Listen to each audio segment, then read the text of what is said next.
Hello friends, అందరు బాగున్నారా? నేనైతే చాలా బాగున్నాను. గ్రీన్ క్లాత్ ఎందుకు వేసినా అని చూస్తున్నారు కదా. అయితే ఈసారి వినాయక చవితికి ఇంకొంచెం స్పెషల్గా బ్యాక్గ్రౌండ్లో ఏదైనా డిజైన్ వేద్దాం అన్నట్టు ఇలా వేశాను. ఇంకా అది కొంచెం ముడతలుగా ఉండే అనమాట. ఐరన్ చేసేసాను.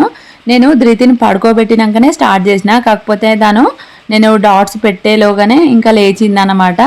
ఇంకా పొద్దున అవ్వాల్సిన పని కాస్త నాకు నైట్ అయితే అయిపోయింది. అంటే ఇక పొద్దున పక్కన పెట్టేశాను, మళ్ళీ నైట్ అయితే స్టార్ట్ చేశాను.